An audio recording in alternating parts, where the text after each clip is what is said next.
What's going on, beautiful people?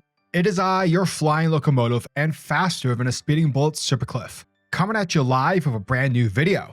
And for today's majestic and fantastic video, we are continuing with Jed MacKay's Moon Knight, issue number 16. But before we dive into the world of Moon Knight and Khonshu and everything that's grimy and gritty in the world of Marvel, if you are new to the channel, then smash that like and subscribe button. That way you guys never miss out on anything that's happening on this lovely and majestic channel. And because he managed to cross over 1,000 subs, let's raise the bar and go full on Super Saiyan as we try to reach 200 more subs before the end of 2022.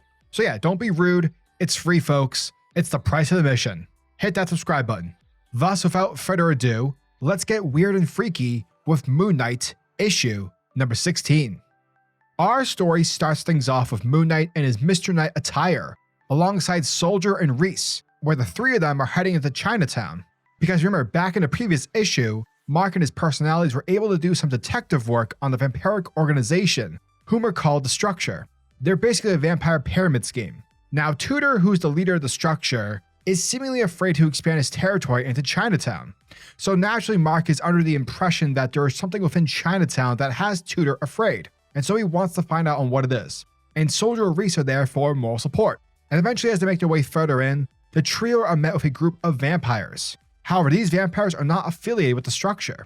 Thus, from there, the group are taken to the vampiric leader of Chinatown. And this is where we are introduced to Lady Jilan, leader of the Chinatown vampire faction. Now, while their conversation is happening, simultaneously we have Hunter's Moon performing his vigilante duties, like jumping from rooftop to rooftop and to exact vengeance against all vampires. Because as we come to know Hunter's Moon, the dude hates vampires with a passion. And unlike, let's say, Moon Knight, who's, willing to make alliances with certain vampires, Hunter's Moon ain't about that life.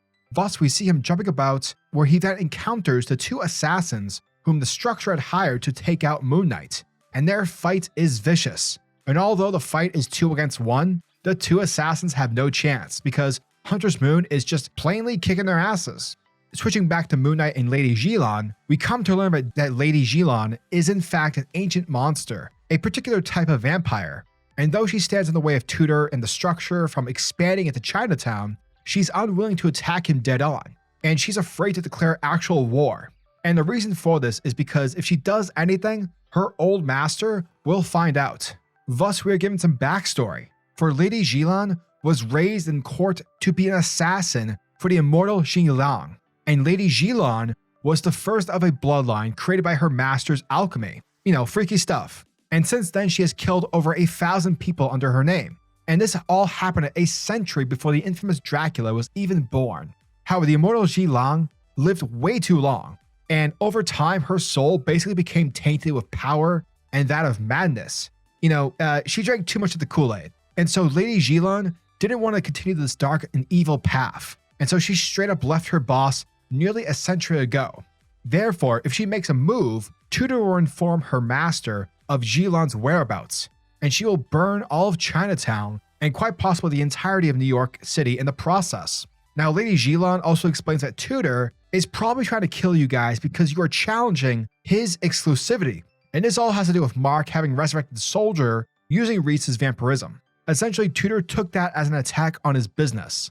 And we also learned that years prior, back when Lady Jilan first moved to New York, that's when she first met Tudor, whose real name was Kenneth. And it turned out that he was actually human. Now, back then, Jilan wanted to help the humans, with her cultivating an interest for human society. And that's when she met Tudor. And he had ideas back then that could actually help the human race, move forward. However, what Tudor did was instead build a vampire pyramid scheme. So yeah, basically Tudor used Lady Jilan to build what is now the Structure. And back when he escaped and when he later returned, he gave her an ultimatum. Leave me alone or I will fuck your life over.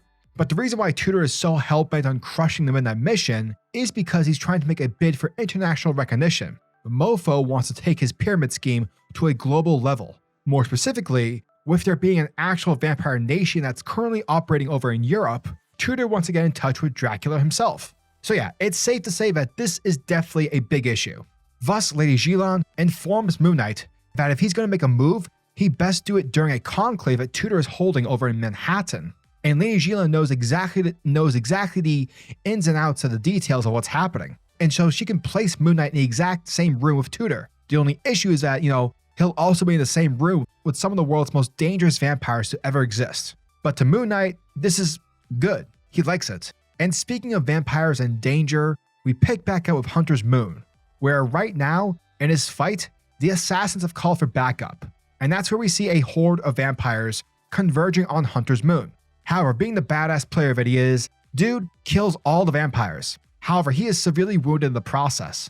Parts of his costume are ripped, and he's got several crowbars and hammers sticking out of him like arrows. Basically, he is looking a lot like Boromir without the horn. And just when the assassins are about to walk away, they say, no, and they do the intelligent thing. They snap Hunter's Moon's neck. Ugh. And that, folks, was the end of Moon Knight, issue number 16. And thank you guys for checking out my video, as it truly, truly means the world to me. So yeah, this issue was wild. Jed MacKay has a lot of cool ideas happening, and I'm so down for it. This issue also does a really solid job at making vampires feel grounded in the Marvel Universe. If you were to ever be introduced to Marvel in the comics, sometimes the idea of characters like Werewolf by Night or Dracula being part of the Marvel brand, that can sometimes confuse people. And this, I remember back in the day, like when I told my aunt that, Marvel has werewolves and such, her response was, really? ? Because whenever you think about Marvel, supernatural characters like that can sort of come off like somewhat surprising. Like, how does that stuff fit in a superhero universe? Yet Jed MacKay does it well here. Vampires are treated as super soldiers, but with a blood infection. And the fact that vampires have their own society underground, they think and approach business like any person alive would, truly helps bring the relatedness for the vampires to exist. And if you add that with Moon Knight, then you're in for one heck of a wild time. But yeah, I enjoyed seeing how various vampire factions operate, and I think it's cool that we're seeing vampires who are not just evil. Some vampires just want to be left alone. Or you have others like Tudor and Dracula who are straight up assholes. Oh, and by the way, Hunter's Moon is definitely going to be turned into a vampire. Like, that's definitely going to happen. It's overall great stuff. So yeah, as always, I'm your majestic sayer of words, SuperCliff, and if you guys are new to the channel, then do me a solid by smashing that like and subscribe button. And also the notification bell so that you'll never miss out on an upload, and so that you'll always be kept up to date with your favorite top tier comics happening in the comic book world. Now tell me, what are your thoughts and opinions on this issue? Are you guys excited for issue number 17? Are you guys excited for the upcoming Moon Knight annual that's coming out next week? It has that badass cover of Werewolf by Night and Moon Knight first encountering from way back in the 80s. No, 80s? Yeah, it was the 80s. But yeah, let me know down in the comment section below. And until the next video, peace. Giggity goo.